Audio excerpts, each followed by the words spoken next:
Hello friends, good morning. मैं गागर में सागर हिंदी क्लासेस में आपका स्वागत करते हैं। आज हम लोग शब्द के बारे में चर्चा करेंगे। पिछली वीडियो में हमने देखा वर्णमाला। वर्णमाला किसे कहते हैं तथा स्वर, व्यंजन, अल्पप्राण, महाप्राण, ये समस्त टॉपिकों का हम लोगों ने अध्ययन किया। आज हम शब्द के बारे में चर्चा करते हैं। शब्द क्या है? आप लोगों ने पढ़ा होगा कि वर्णों के, अक्षरों के सार्थक समूह को हम क्या कहते हैं? शब्द कहते हैं। जो अक्षरों का या वर्णों का जो सार्थक समूह होता है वो हम क्या कहते हैं? शब्द कहते हैं। वर्णों या अक्षरों के सार्थक समूह को हम शब्द कहते हैं। शब्द की एक जाल है, समझ लीजिए। इसके हम तमाम पार्ट दे रहे हैं, इसका हम चर्चा कर लेते हैं। प्रयोग के आधार पर, प्रयोग के आधार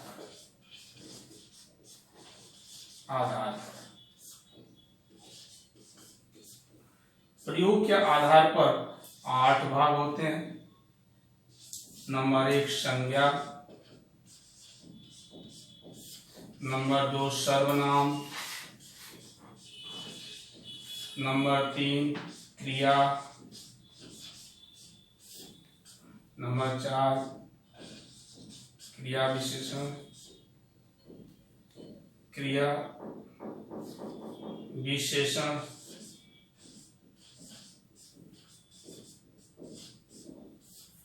नंबर 5 क्रिया विशेषण,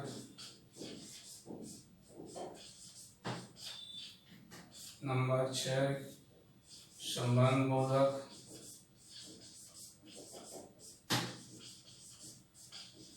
नंबर 5 समुच्चय बोधक,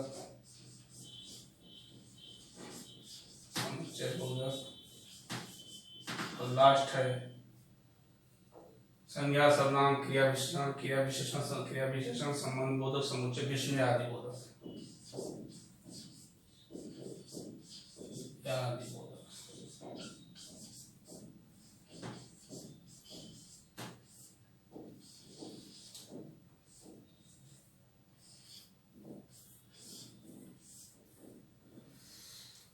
अर्थ के आधार पर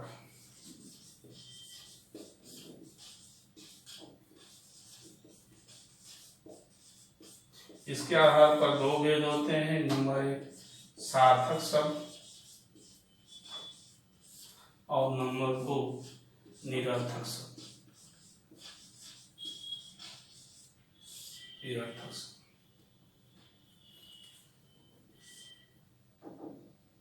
रूपांतरण के आधार पर, इसके आधार पर 2 भेद होते हैं। एक होता है विकारी,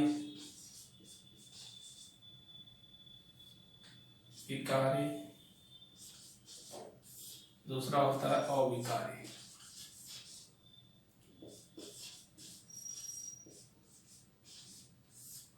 विकारी अविकारी को वही अव्यय कहते हैं। विकारी में 4 भेद आते हैं। संज्ञा, सर्वनाम, क्रिया और विशेषण।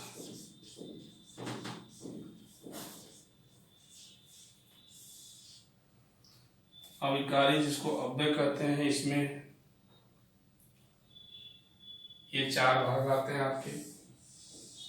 यह वाला क्रिया से लेकर के क्रिया विशेषण, संबंध बोधक, समुच्चय बोधक, विस्मय आदि बोधक, ये 4 आते हैं अव्यय, जिसको आप अविकारी कह रहे हैं।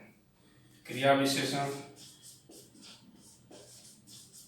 संबंध बोधक,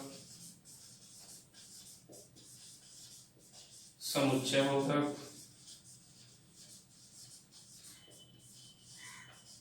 और विस्मय आदि बोधक।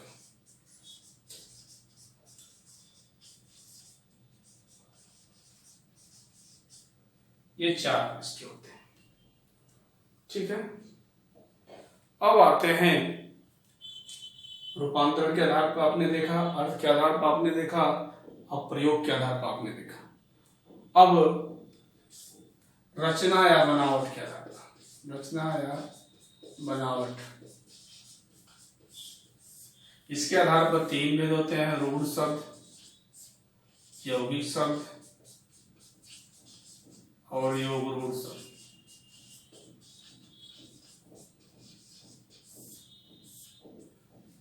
ठीक है, यह आपका, किंतु देखा जाए तो विकास या स्रोत के आधार पर,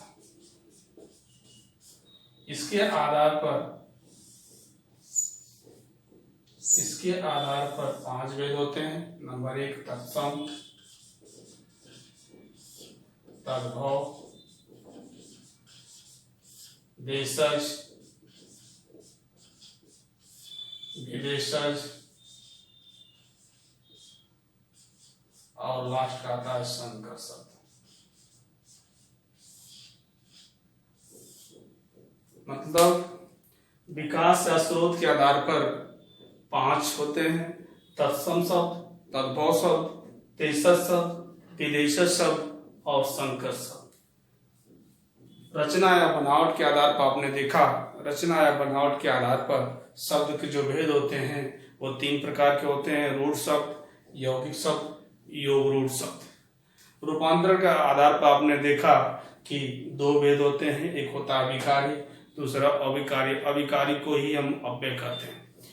अब विकारी शब्द में 4 भेद, विकारी शब्द के अंतर्गत 4 शब्द आते हैं, 4 आते हैं, संज्ञा आता है, सर्वनाम आता है, क्रिया आती है और विशेषण। अविकारी जिसको आप अव्यय कह रहे हैं, इसमें 4 भेद इसके भी होते हैं, क्रिया विशेषण, संबंध बोधक, समुच्चय बोधक और विस्मयादि बोधक। इस तरीके से हम लोग एक शब्द की जाल है, शब्द के अंतर्गत जितने भी शब्द आपको दिखाई दे रहे हैं सबको हमको अध्ययन करना है। सारे टर्कों का एक एक क्रम तरीके से, क्रमबद्धता के तरीके से हम लोग अध्ययन करेंगे। तो आते हैं संज्ञा। देखा आपने,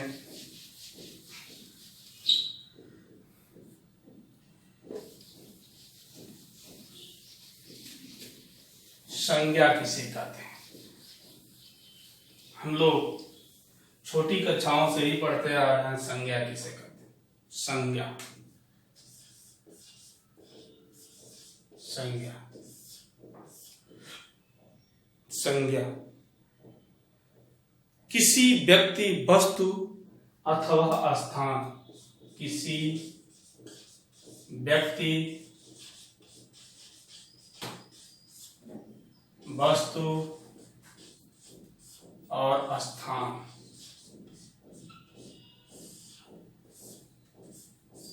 किसी व्यक्ति, वस्तु अथवा स्थान के नाम को हम क्या कहते हैं?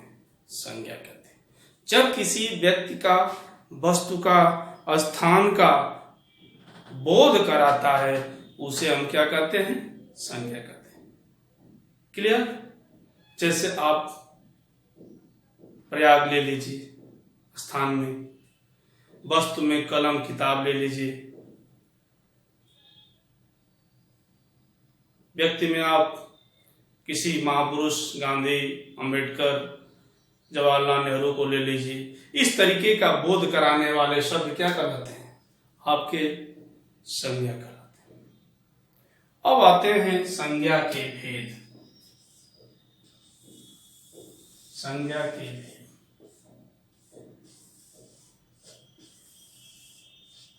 संज्ञा के 5 भेद होते हैं। कितने भेद होते हैं? 5। संज्ञा के 5 भेद माने जाते हैं। कितने भेद माने जाते हैं? 5। जबकि कामता प्रसाद गुरु हिंदी के व्याकरण आचार्य हैं, कामता प्रसाद गुरु, इन्होंने संज्ञा के 3 भेद बताए और वह भेद था व्यक्तिवाचक, जातिवाचक और भाववाचक।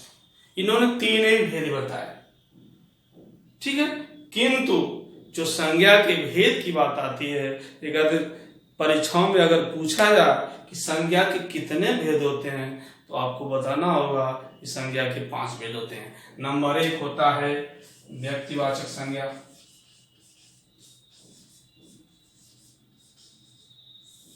नंबर 2 जातिवाचक संज्ञा, नंबर 3 भाववाचक संज्ञा, नंबर 4 द्रव्यवाचक संज्ञा,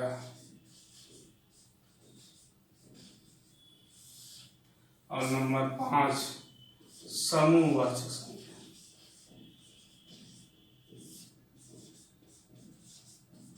समूहवाचक संज्ञा, ये 5 भेद होते हैं संज्ञा के, व्यक्तिवाचक, जातिवाचक, भाववाचक, द्रव्यवाचक, समूहवाचक।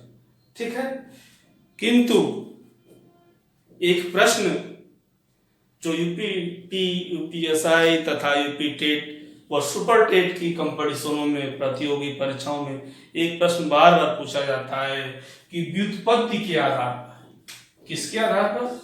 व्युत्पत्ति, व्युत्पत्ति के आधार पर।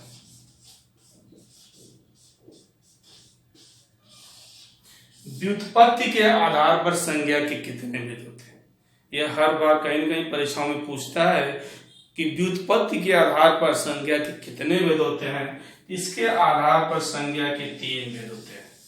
कौन कौन? व्यक्तिवाचक, जातिवाचक और भाववाचक। इस व्युत्पत्ति के आधार पर जो संज्ञा के भेद होते हैं वो 3 प्रकार के होते हैं, जबकि अर्थ के आधार पर यह दोनों बातें आती है हमेशा कि अर्थ के आधार पर संज्ञा के कितने भेद होते हैं। तो अर्थ के आधार पर, अर्थ के आधार पर, अर्थ के आधार पर जो संज्ञा के हमने भेद पढ़ा, किसके आधार पर? अर्थ के आधार पर। उसके आधार पर 5 भेद होते हैं, जबकि आपने जस्ट पढ़ा कि व्युत्पत्ति के आधार पर, व्युत्पत्ति के आधार पर हमने कितना पढ़ा? 3 भेद, व्यक्तिवाचक, जातिवाचक, भाववाचक। जबकि कामता प्रसाद गुरु ने भी संज्ञा के 3 भेद बताए थे। कितने भेद बताए थे? संज्ञा के 3 भेद, व्यक्तिवाचक, जातिवाचक और भाववाचक। 3 भेद इन्होंने बताया था। ठीक है, तो अब हम आते हैं संज्ञा के भेद जो नंबर 1 है व्यक्तिवाचक, उस पर हम चर्चा करते हैं। व्यक्तिवाचक संज्ञा, व्यक्तिवाचक संज्ञा।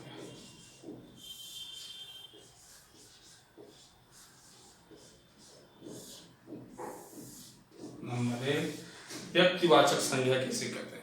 तो जिस शब्द के द्वारा, जिस संज्ञा शब्द के द्वारा किसी एक ही व्यक्ति या वस्तु का बोध कराता है उसे हम क्या कहते हैं? व्यक्तिवाचक। एक व्यक्ति, वस्तु, स्थान का बोध कराने वाला शब्द क्या कहलाता है? व्यक्तिवाचक। एक ही व्यक्ति या वस्तु, स्थान का जो बोध कराता है उसको हम क्या कहते हैं? व्यक्तिवाचक संज्ञा कहते हैं। जैसे नंबर 1 इसमें आप ले सकते हैं व्यक्तियों का नाम, व्यक्तियों का नाम।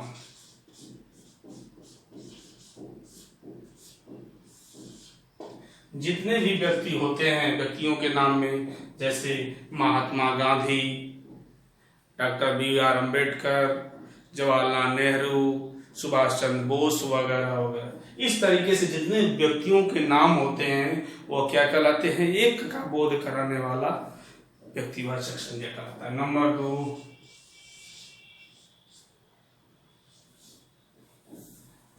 नंबर 2 आता है नदियों, नदियों व पहाड़ों का नाम।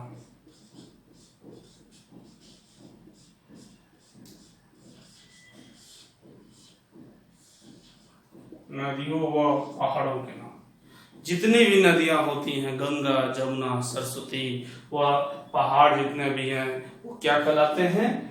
आपके व्यक्तिवाचक संज्ञा कहते हैं। नंबर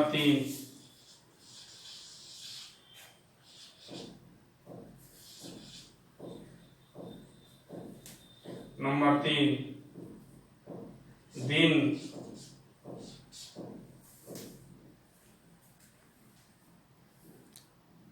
व्यक्तिवाचक संज्ञा में हमने देखा। अब आते हैं दिशाओं के नाम। दिशाओं के नाम नंबर 4 पे आते हैं दिशाओं के नाम। आप जानते हैं दिशा कौन कौन है? एक पूरब, पश्चिम, उत्तर और दक्षिण। जितने भी दिशाएं होती हैं उस दिशाओं के नाम भी क्या कहलाते हैं? व्यक्तिवाचक संज्ञा कहलाते हैं। नंबर 5 आप जानते हैं दिन, महीनों व त्योहारों के नाम। त्योहारों के नाम। दिन, महीनों व त्योहारों के नाम। जितने भी दिन होते हैं, सोम, मंगल, बुध, बृहस्पति, व महीना जो होता है हिंदी का चैत्र, वैशाख, जेठ, आषाढ़, सावन, भादव, कुमार, व जितने भी राष्ट्रीय त्योहार होते हैं जैसे रक्षाबंधन, दीपावली, दशहरा आदि जितने भी होते हैं वो किसके अंतर्गत आते हैं? व्यक्तिवाचक संज्ञा के अंतर्गत। क्यों? क्योंकि जिस शब्द के द्वारा किसी एक व्यक्ति या वस्तु स्थान का बोध कराता है उसको हम व्यक्तिवाचक संज्ञा कहते हैं। नंबर 6 में आप आते हैं कि जितने भी देशों के नाम होते हैं, देशों के नाम, देशों के नाम भी किसमें आते हैं? वो व्यक्तिवाचक। जितने भी देश होते हैं, Pakistan, Afghanistan, Bhutan, Bharat, Nepal, Africa, south Africa आदि आदि। ठीक है।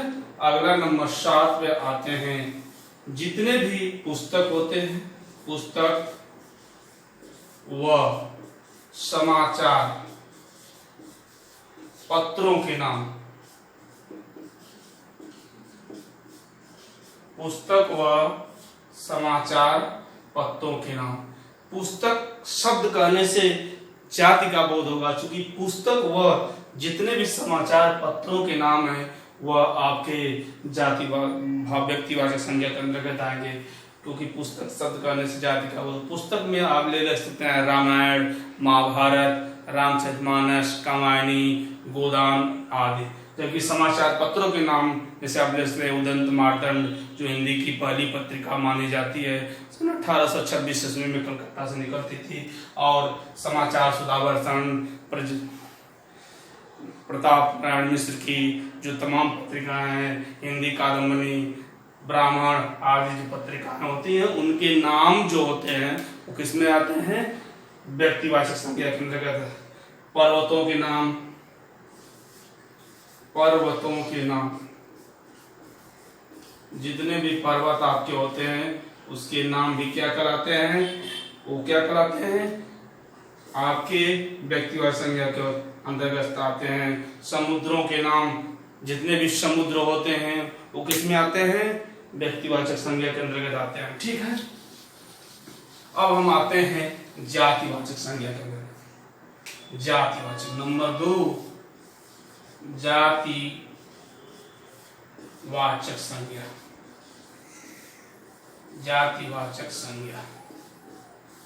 जातिवाचक संज्ञा किसे कहते हैं? जिस शब्द के द्वारा किसी व्यक्ति या वस्तु की समस्त जाति का बोध कराता है उसको हम क्या कहते हैं?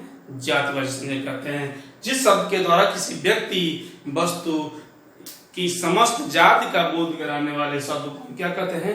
जातिवाचक संज्ञा कहते हैं। इसमें नंबर 1 आता है आप वस्तुओं के नाम। जितने भी वस्तुओं के नाम, वस्तुओं के नाम किसमें आते हैं? जितने भी वस्तुएं होती हैं, कलम, किताब, कुर्सी, डस्टर आदि आदि, ये किसमें आते हैं? इस जातिवाचक संज्ञा मतलब वस्तुओं के नाम जितने भी होते हैं वो कि जातिवाचक संज्ञा के अंदर आते हैं। नंबर 2 प्राकृतिक आपदाओं के नाम। प्राकृतिक आपदाओं के नाम, जितने भी प्राकृतिक आपदाएं होती हैं, आपदा उसमें जातिवाचक संज्ञा, जैसे आप ले सकते हैं भूकंप, बाढ़, ज्वालामुखी, अभी आई थी सुनामी, लहर, वर्षा, ये किसके प्राकृतिक आपदाओं के नाम। प्राकृतिक आपदाएं जितने भी होती हैं उसमें कौन संज्ञा कहलाती है? जातिवाचक संज्ञा। नंबर 3 ले सकते हैं आप जातिवाचक संज्ञा के अंदर आपदाओं के नाम जितने होते हैं किसमें होते हैं? जातिवाचक संज्ञा का। नंबर 3 है पशु पक्षियों के नाम। पशु पक्षियों के नाम, पशु पक्षियों के नाम, जितने भी पशु पक्षी होते हैं जैसे कोयल, तोता, मैना, बिल्ली, घोड़ा, गाय, भैंस, जितने भी पशु पक्षी होते हैं वो किसके अंतर्गत आते हैं? जातिवाचक संज्ञा के अंतर्गत। तो पशु पक्षियों के नाम किसमें आते हैं? जातिवाचक संज्ञा के अंतर्गत आते हैं। नंबर 4 आप ले सकते हैं संबंधियों,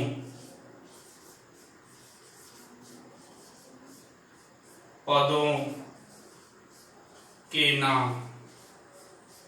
संबंधियों, पदों के नाम, जितने भी संबंध होते हैं, बहन, चाचा, पदों के नाम डॉक्टर, अध्यापक आदि, मतलब जितने भी संबंधियों के नाम होते हैं और पदों के नाम होते हैं वो भी जातिवाचक संज्ञा के अंतर्गत आते हैं। इस तरीके से जातिवाचक संज्ञा जिस शब्द के द्वारा किसी व्यक्ति वस्तु की समस्त जाति का बोध कराता है उसको हम क्या कहते हैं? जातिवाचक संज्ञा के अंतर्गत करते हैं, उसे जातिवाचक संज्ञा कहते हैं। जैसे नंबर 1 पे आते हैं वस्तुओं के नाम, जितने भी वस्तुएं होती हैं उसके नाम क्या कहलाती हैं? जातिवाचक संज्ञा कहलाती हैं। और जितने भी प्राकृतिक आपदाएं होती हैं वो किसके अंतर्गत आती हैं? बाढ़, भूकंप, ज्वालामुखी आदि आदि। जैसे प्राकृतिक आपदा में बाढ़ आती है, तूफान आता है, भूकंप आता है, ज्वालामुखी आती है आदि। पशु पक्षियों के नाम, जितने भी पशु पक्षी होते हैं उस पशु पक्षियों के नाम जैसे बैल, मैना, तोता, बिल्ली आदि, जितने भी पशु पक्षी होते हैं उनके नाम किसके अंतर्गत? जातिवाचक संज्ञा के अंतर्गत आती है। और नंबर 4 है संबंधित पदों के नाम, जितने भी संबंधित होते हैं, चाचा, भाई, बंधु, जो भी होते हैं, चाचा जो संबंध होता है वो, और जो पद होते हैं जैसे अध्यापक एक पद है, डॉक्टर एक पद है आदि, ये जातिवाचक संज्ञा के अंतर्गत आते हैं। अब आते हैं नंबर 3, जो संज्ञा के भेद होते हैं वो नंबर 3 होता है भाववाचक संज्ञा। भाववाचक संज्ञा,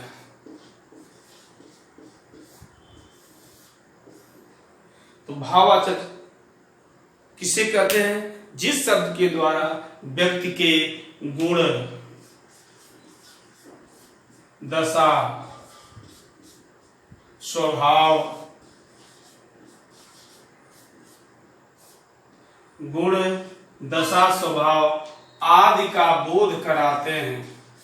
जिस शब्द के द्वारा किसी व्यक्ति या वस्तु के गुण, दशा, स्वभाव आदि का बोध कराते हैं उसे हम क्या कहते हैं? भाववाचक। जिस शब्द के द्वारा किसी व्यक्ति के गुण, दशा, स्वभाव आदि का बोध कराते हैं उसे हम क्या कहते हैं? भाववाचक संज्ञा कहते हैं। भाववाचक संज्ञा की पहचान के लिए कुछ चिन्ह हैं, जो शब्द हैं जो प्रत्यय रूप में लगाए जाते हैं और संज्ञा की पहचान की जाती है। जैसे ई, तो, ता, पन, हट, वट, पा, ख, व, स, त, यह शब्द होते हैं पहचान के लिए। जो प्रत्यय रूप में लगाए जाते हैं और भाववाचक संज्ञा की पहचान की जाती है। ई, त्व, ता, पन, हट, बट, पा, कौ, संत जो प्रत्येक रूप में रखे जाते हैं और उस संज्ञा की पहचान, जैसे आप लिखते हैं अपना, एक विशेषण है अपना, सर्वनाम है अपना, इसमें पन प्रत्यय जोड़ने से क्या बन जाएगा? अपनापन।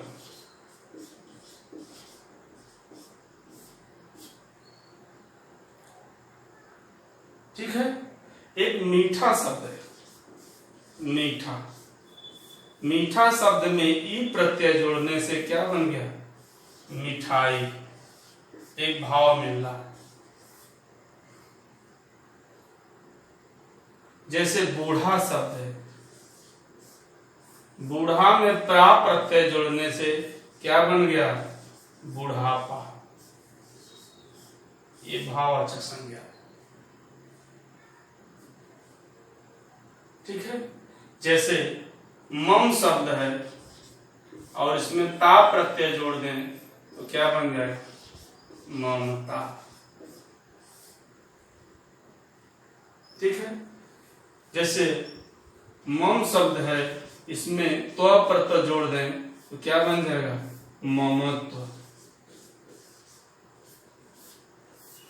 इस तरीके से यह भाववाचक संज्ञा की पहचान के लिए ई, त्व, ता, पन, हट, बट, पा, कौ, क, व, स, अंत, ये 11 शब्द हैं जो भाववाचक संज्ञा की पहचान के लिए लगाए जाते हैं। ठीक है। इस तरीके से भाववाचक संज्ञा कहलाती है।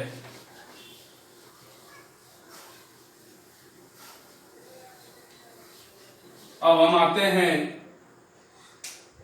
द्रव्यवाचक संज्ञा। चौथा नंबर द्रव्यवाचक संज्ञा। द्रव्यवाचक संज्ञा से उस धातुओं व खनिजों के नाम। द्रव्यवाचक संज्ञा में आप आते हैं, पर आपको परिभाषा बताया जिस शब्द के द्वारा या आपको डिफिनेशन बना। द्रव्यवाचक संज्ञा से उस द्रव्य पदार्थ का बोध होता है जिसको मापा या तोला जाता है पर गिना नहीं जाता है। हम इसको देते हैं धातुओं और खनिजों के नाम। धातुओं में आपका आता है, लेते हैं लोहा, सोना, चांदी, तांबा, पीतल आदि। यह जो शब्द है आपके धातुओं में, जो भी लोहा, सोना, चांदी, तांबा, पीतल आदि जो आज ये शब्द आते हैं, इसको आप ध्यान से देखिए। कह रहा है परिभाषा क्या रहे? जिसको मापा या तोला तो जाता है पर गिना नहीं जाता है। तो इसको हम क्या तोल तो सकते हैं, 1 कुंटल, 2 कुंटल, 100 किलो, 200 किलो, लेकिन इसको हम क्या कर सकते हैं? गिन सकते हैं 1 ठो 2 ठो नहीं।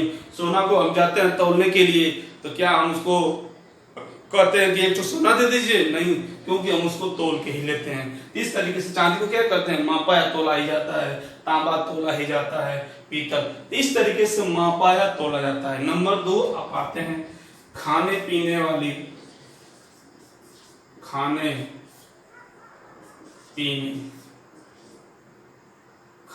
पीने वाली वस्तुओं के नाम।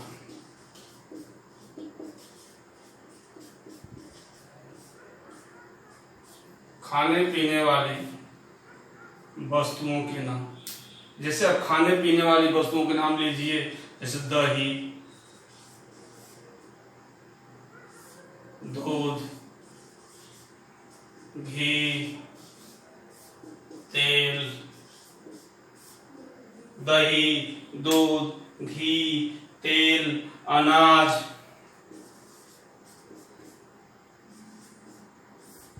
ठीक है।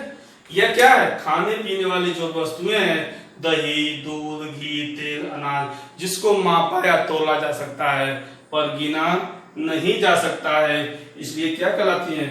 यह आपके द्रव्यवाचक संज्ञा कहलाती हैं। ठीक है, इस तरीके से जिसको खाने पीने वाले, तो कहने का तात्पर्य जिस द्रव्यवाचक संज्ञा से उस द्रव्य पदार्थ का बोध होता है जिसको मापा या तोला जा सकता है पर गिना नहीं जा सकता। जैसे धातुओं के नाम, जितने भी धातुओं खनिज होते हैं, लोहा, सोना, तांबा, पीतल, कांसा, ये सब क्या होते हैं? एक को मापा या तोला जा सकता पर गिना। जैसे खाने पीने वाली वस्तुओं के नाम, जितने भी खाने पीने वाली वस्तुएं होती हैं इसको मापा या तोला जा सकता है पर गिना नहीं जा सकता है।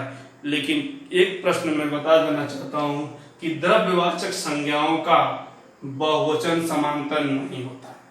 द्रव्यवाचक संज्ञा का सामान्यतः बहुवचन नहीं होता है।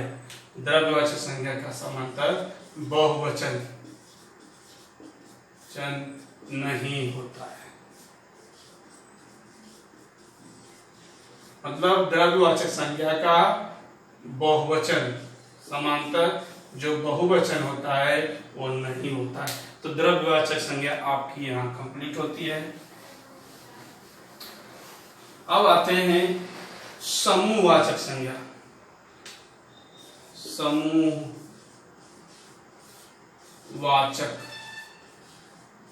संज्ञा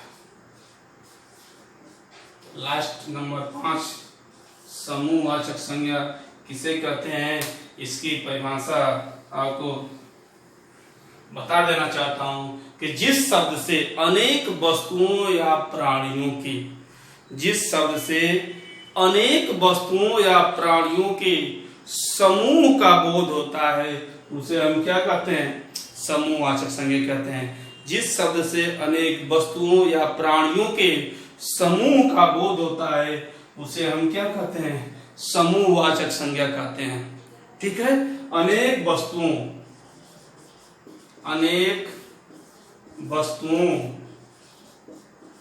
या प्राणियों के समूह का बोध होता है।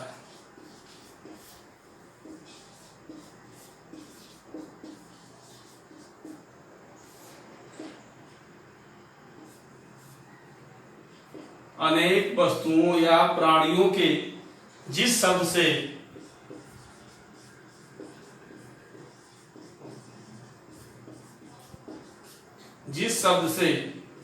अनेक वस्तुओं या प्राणियों के समूह का बोध होता है उसे हम समूहवाचक संज्ञा कहते हैं।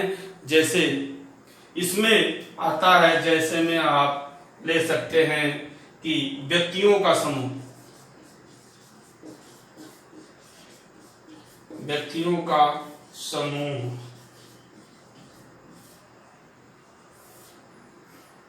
व्यक्तियों का समूह, व्यक्तियों के समूह में आप ले सकते हैं जैसे परिवार हो गया,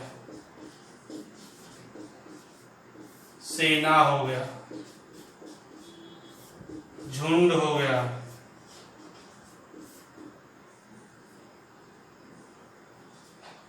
सेना, परिवार, झुंड, यह आपके क्या कहलाते हैं? यह व्यक्तियों का समूह है जिसमें आप सभा हो गया आदि। देखिए, परिवार एक व्यक्तियों का समूह होता है, सेना भी एक व्यक्तियों का समूह होता है, टोली ले सकते हैं आप,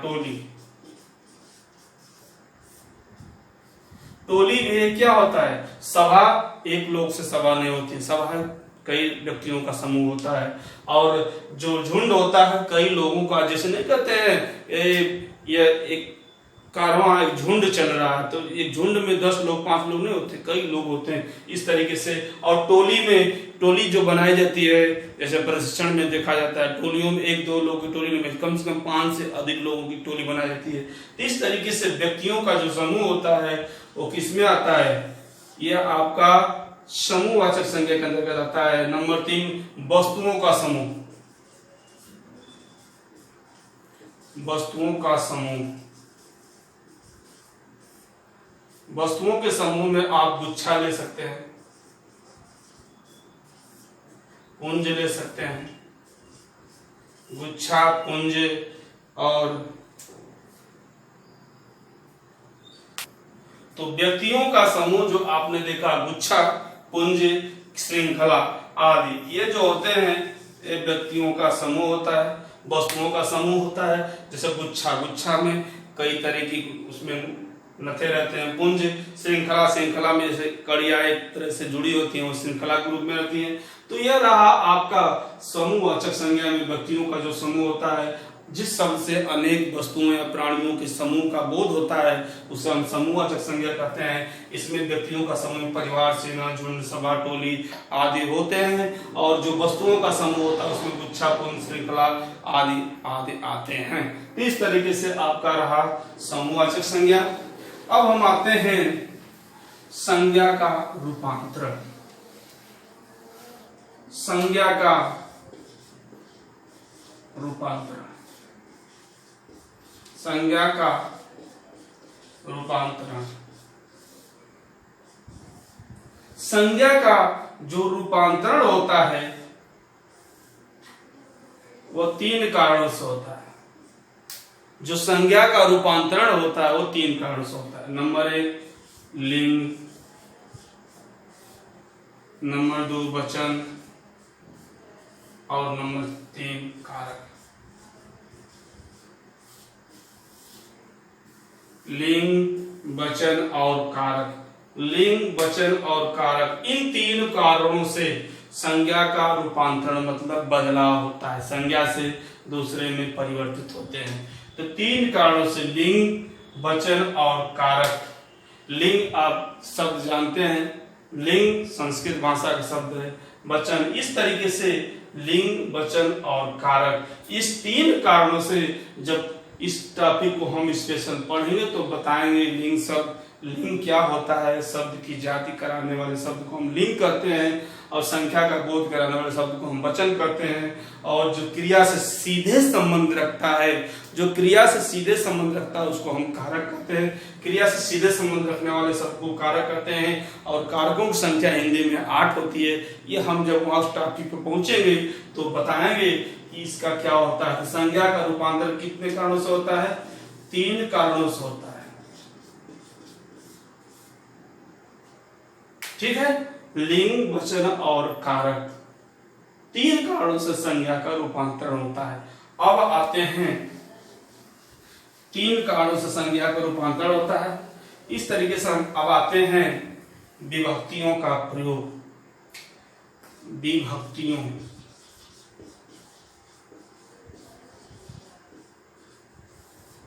विभक्तियों का प्रयोग।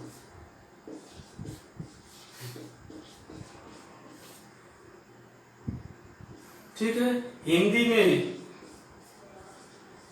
2 तरह की विभक्तियों का प्रयोग किया जाता है।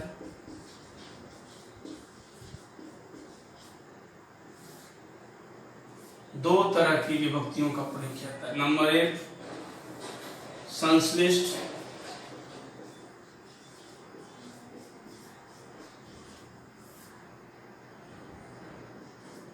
दूसरा विश्लिष्ट।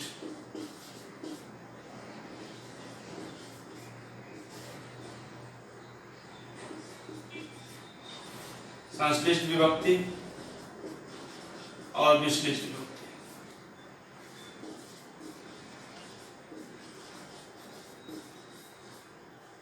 संश्लिष्ट विभक्ति और विश्लिष्ट विभक्ति। हिंदी में 2 तरह की विभक्तियों का प्रयोग किया जाता है, एक संश्लिष्ट विभक्ति है, दूसरा विश्लिष्ट विभक्ति। संश्लिष्ट विभक्ति जो होती है वो जो संश्लिष्ट विभक्ति का प्रयोग किया जाता है और विश्लिष्ट विभक्ति का प्रयोग किया जाता है, तो जो संश्लिष्ट विभक्ति होती है वो सर्वनाम के साथ आती है। ठीक है, और जो विश्लिष्ट, संश्लिष्ट मतलब होता है जुड़ी हुई,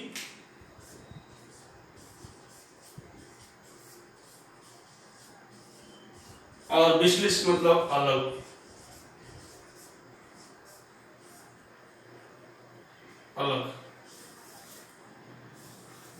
मतलब अलग रहती है। तो संश्लिष्ट जो सर्वनाम के साथ, जो विभक्तियां सर्वनाम के साथ ही प्रयोग में लाई जाती हैं उसे हम क्या कहते हैं? संश्लिष्ट विभक्ति कहते हैं। सर्वनाम के साथ आने वाली विभक्ति क्या कहलाती है? संश्लिष्ट विभक्ति कहलाती है। जैसे आप लिखते हैं उसने, उस क्या है?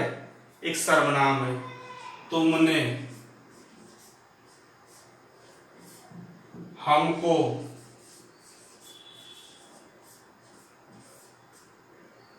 ये हम क्या है? सर्वनाम है। तुम क्या है? सर्वनाम है।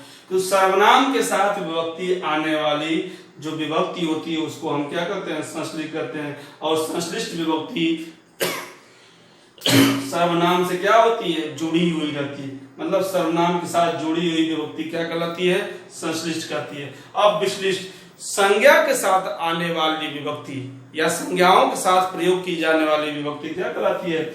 विश्लिष्ट कहलाती है। अर्थात वो अलग होती है। जैसे आप लिखते हैं राम ने वृक्षों पर, राम ने वृक्षों पर, ठीक है। तो देखिए यहाँ राम शब्द एक संज्ञा है और यहाँ एक विभक्ति चिन्ह लगाया गया। वृक्ष एक संज्ञा, इस पे सर्वनाम विभक्ति लगाई पर। तो मतलब कहने का तात्पर्य है कि हिंदी में दो तरह की विभक्तियां प्रयोग की जाती है। एक संश्लिष्ट विभक्ति होती है, एक विश्लिष्ट। संश्लिष्ट विभक्ति होती है वो सर्वनाम के साथ प्रयोग की जाती है, और जो विश्लिष्ट विभक्ति होती है वो संज्ञा के साथ प्रयोग की जाती है। जो संश्लिष्ट विभक्ति होती है वो सर्वनाम से जुड़ी हुई होती है, और जो विश्लिष्ट विभक्ति होती है वो संज्ञा के साथ अलग रहती है, इसलिए संश्लिष्ट और विभक्ति। तो आपने देखा कि संज्ञा किसे कहते हैं और संज्ञा के कितने भेद होते हैं। कामता प्रसाद गुरु ने संज्ञा के कितना माना, यह मैंने इस लेक्चर में बताया कि कामता प्रसाद गुरु ने संज्ञा के 3 भेद बताए, और अर्थ के आधार पर संज्ञा के 5 भेद होते हैं, और व्युत्पत्ति के आधार पर संज्ञा के 3 भेद होते हैं। और हम अगले वीडियो में आपको सर्वनाम चैप्टर को या सर्वनाम व्याकरण शब्द को हम लेकर उपस्थित होंगे।